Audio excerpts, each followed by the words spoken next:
Hablemos un poquito de las cifras, las razones de la Junta para poder establecer por qué llegan al 11.25. Tenemos esa inflación que yo mencionaba, 5.3, tenemos una tasa mucho más alta. Tal vez era necesaria mantenerla en el 10.25, pero no subirla. No, Diana, yo creo... Pero espérenme porque Carolina iba a hablar de inflación. Sí, mira, lo que iba a decir es que justamente hoy en la Junta, ¿qué pasó? 4 miembros dijeron subamos las 100 puntos básicos, que fue la posición mayoritaria de que ganó. 4 miembros. Llevando la tasa a 11.25. Un miembro... Mantenerla.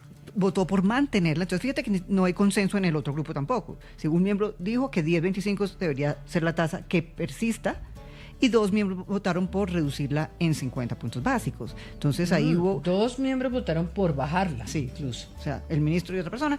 Y otro miembro dijo, dejémosla en 10.25, y los otros 4 dijeron, vámonos a 100 puntos más. Y como corresponde, ganan los 4 miembros porque están en mayoría. La mayoría. Exacto. Pero ¿qué es lo que pasa? Entonces el comentario anterior es no, pero ¿por qué si la economía está creciendo? ¿Por qué si el empleo está bien? Justamente. O sea, lo primero es que tenemos que entender cuál es la misión del Banco de la República.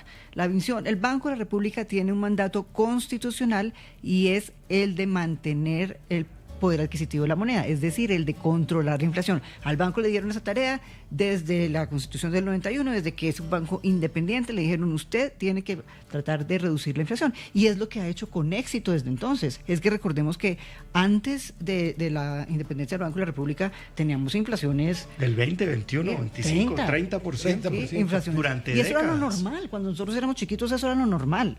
Los jóvenes de hoy no lo han vivido, tal vez nuestro compañero de panel no lo ha vivido, pero teníamos inflaciones de ese orden. Cuando se toma... ¿Cuál es el joven aquí al que usted Juan se Carlos refiere? Muñiz. Juan Carlos Muñiz, ¿usted está por debajo de la edad promedio? Con seguridad no se creo? acuerda, porque no sufrió la inflación. Lo están llamando jovencito. Yo creo que estamos todos como en la misma, como en el mismo. Voy a mirar en las hojas de vida, ahorita Nicolás me dice si tenemos un panel parejo en edad.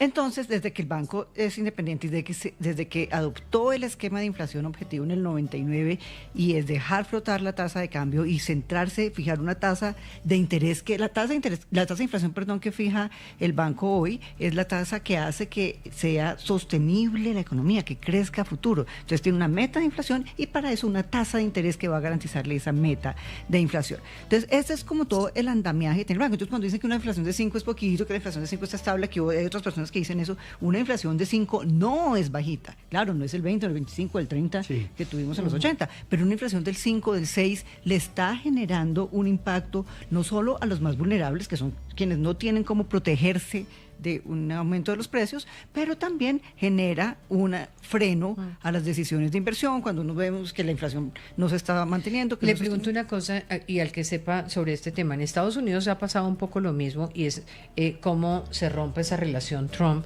con el Banco Central. También tenemos... ¿Y qué resultados ha tenido eso allá? Pero allá Trump no se atrevió a tanto a lo que se atrevió hoy el gobierno del presidente Petro, como lo que hizo hoy con el Banco de la República. Yo creería que ese no es el camino y eso no es lo que debería hacer el gobierno nacional. Eso es lo que ha hecho, por ejemplo, en Turquía Erdogan. En algún momento en Brasil también trataron de hacer algo parecido, que es vulnerar la independencia del Banco de la República. Ahora, sobre la decisión, Diana, yo insistiría en algo que ya mencionó Carolina Soto y que va en contravía de lo que decía Juan Carlos Muñiz. Esto no es ninguna lástima. La decisión que tomó el Banco de la República es la decisión correcta y es una decisión que está en el favor, en el bienestar, busca el beneficio de todos los colombianos, porque parar la inflación de precios al consumidor protege de cada peso que recibe, que ingresa un colombiano que devenga, protege varios de esos centavos. Si se logra bajar la inflación de precios al consumidor de la que esperamos que sea a final de este año en el 7%, después del patadón que le dio el gobierno nacional con el aumento del salario mínimo, pero ahí le voy a hacer la pregunta porque... Podemos proteger, imagínese usted, Diana, poder proteger 3 de cada 100 pesos. Claro, de cada pero mi colombiano. pregunta es esa. Digamos, el banco también, además de tener en cuenta lo que acaba de decir, Carolina, me imagino que tuvo en cuenta ese temor a la inflación que podía generarse Y con lo el dice aumento del salario y lo mínimo. dice en su Porque yo comunicado. me pregunto, los bancos centrales, y estuvimos estudiándolo con Nicolás Llano, han mantenido en varios países, en casi todas las tasas, la FED en Estados Unidos, Canadá, México, Inglaterra, otros incluso van a la baja, Porque no hay México y países. Brasil. Ese Sí. incremento se da, pregunto, entonces ese incremento que estamos teniendo aquí se da precisamente por este aumento del salario, Así es. por inflación, pero también podríamos pensar que es un temor frente al hecho a lo que está ocurriendo con petróleo, gas y el efecto por de la el guerra en déficit Irán. fiscal. Y Y también el lo déficit dice, y fiscal. también lo del petróleo y gas, porque así lo dice la Junta Sí, en y su ya voy comunicado con de usted, hoy. Muñiz. Entonces, el gran problema que tenemos es que tenemos vientos en contra de la economía colombiana que están empujando los precios, no solamente el aumento de los energéticos, petróleo, gas, energía, en una coyuntura en la que no estamos produciendo porque ha caído la producción de petróleo y gas, como lo mostró Jorge Espinosa en sus trinos esta mañana, mostrando que no hay tal que esté subiendo la producción de petróleo y gas en Colombia. Y todo eso tiene que responder a ello el Banco de la República, porque no está en el interés del gobierno, justo antes de elecciones, a apoyar esta subida en la tasa de Pero, interés. Diana, Ahora, yo quiero- Muñiz, quiero pero- preguntarle pero- una cosa porque está pidiendo la palabra y en ese sentido también, ¿no piensa usted que de pronto el banco está actuando de una manera responsable y anticipándose a esto que está pasando? Es que lo que hoy ocurrió cuando Trump dice, pues el que quiera solucionar su problemita de petróleo en el estrecho de Hormuz, que mire a ver cómo maneja la seguridad en la región que incendió hace menos de un mes. Sí, exacto, pero lo que iba a preguntar, lo que le iba a opinar. ¿No creen ustedes que el banco se está anticipando con mucho tiempo a esas decisiones? En la región no están diferentes, América Latina no está muy diferente y no lo están haciendo como tú lo acabas de decir, Diana. O sea, están manteniendo, incluso algunos están bajando. Nosotros, Porque preciso tienen menos inflación. en esta época preelectoral, era bueno tomar esa decisión. Hoy Sí. no era mejor esperar un poco No. y mantener Espéreme. por lo menos la tasa, un escenario más conservador, un escenario en plena campaña electoral, tomar este tipo de decisiones. No sé, yo pienso que, en mi opinión personal, creo que ellos debieron esperar y creo que se están anticipando con mucha antelación a los eventos que puedan pasar con el petróleo. No es Incluso así, Diana. muy pronto. Bueno, pero es muy la pronto opinión para de, es decir- la opinión Sí, de él. pero es que Y, por y eso yo es acá, independiente y yo el banco, acá, es muy por buena eso, y yo pregunta. acá, y les insisto mucho que Pido la palabra. la idea de estos debates es que pongan su opinión, Claro. pero que también de las opiniones y observaciones de los otros me digan en qué recogen de esas observaciones y qué podría construir en ese consenso Lo que dice que Juan no, Carlos que no es- logramos en ninguna parte, Claro, lo que ver dice- si por lo menos aquí no lograr consensos, pero sí establecer en qué puntos Muñiz podría tener razón, que está, por lo que veo, en contravía de La ustedes respuesta a lo tres. que Por dice una Juan- razón, porque es que no creo que haya, digamos, estupidez en los bancos centrales de los países que estoy mencionando.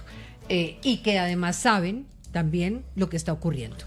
No quiere decir que ahí tendríamos que mirar cuál es la inflación en Canadá, en México, en Inglaterra, en Brasil, para saber si las decisiones que se están tomando allá tienen alguna consideración con las que se están tomando acá, para Diana. entender por qué allá no se hace y aquí sí. Carolina. No, Diana, me tocaba. no, me le Diana. tocaba, hágale. Yo quiero decir dos cosas muy rápidas. Y es que nos están engañando con la expectativa de inflación. Porque la expectativa de inflación que teníamos para este año, antes de la subida del salario mínimo, era el 4% o el 4.1%. Y ahora, con la subida del salario mínimo, la expectativa pasó a estar por encima del 6.5. Eso es más de un 50% de crecimiento de esa inflación. Con una cosa que es adicional. Como lo decía muy bien Carolina, esto le va a afectar a todo el mundo. El salario mínimo benefició, eso sí, una decisión preelectoral para campaña, benefició a 2.4 millones de personas. Pero la inflación le pega a todo el resto y sobre todo le pega a los que no llegan a ese salario mínimo, que son a los que les sube el costo de vida de una forma desproporcionada. Entonces, ¿qué es lo que tiene que hacer el banco? Responsablemente, y sí lo está diciendo Muñiz bien, uno se anticipa. Por eso uno tiene una expectativa de inflación, porque está mirando cómo se va moviendo la economía y qué va a pasar si no se toman decisiones. La función del banco es mirar para adelante, no mirar el hoy, es mirar cómo las situaciones van generando un riesgo para adelante y precaverlo. Si nos esperamos hasta diciembre para tomar una decisión, se nos fue el país de las manos. Por eso es que es importante esa decisión de la Junta y la hace de manera de responsable. acuerdo, como vaya evolucionando el tema puede devolverse, claro. Pero si el ministro asiste, porque si no, sí. deja a la Junta sin funciones. Carolina. Sí, es que ya que Juan Alberto toca el tema de las expectativas, yo me quiero referir a él y haciéndole también, respondiéndole a Juan Carlos. Es que, ¿por qué el banco mira qué está esperando la gente? O sea, ¿qué fue lo que pasó? Como dice Juan Alberto, las expectativas de inflación aumentaron. ¿Qué quiere decir esto? Que la gente está esperando que la inflación poco a poco siguiera cediendo y llegáramos a la meta del banco, que es el 3 a finales de este año o del próximo, pero con dos factores que impulsó el gobierno. Uno, el incremento del salario mínimo que nadie anticipaba y que no responde a la metodología. Entonces ese incremento fue un primer choque que desajustó esas expectativas de inflación. Y el gasto desbordado del gobierno. Cuando vemos un déficit superior al 6% en un momento en que no tenemos una crisis o una emergencia, un choque externo. Entonces, esos dos factores, la situación de las finanzas públicas desbordadas, generando presiones inflacionarias, más el salario mínimo generando otra presión inflacionaria, y ahora se nos suman las condiciones externas, entonces están haciendo que las expectativas, ¿qué son las expectativas? Lo que la gente cree que van a subir los precios. La gente ya no cree que van a subir el 4.5, sino el 6.5 o hasta el 7 a finales de este año, y que el próximo año van a estar cerquita al 5. Ahora, a que regresemos, quiero preguntarles, porque esto también tiene efectos sobre la deuda. El país, en la semana pasada se dio a conocer que es ya una deuda de 1.232 billones. Creció el 19.6% el año pasado, lo que equivale a 203 billones. Solo en febrero creció 32.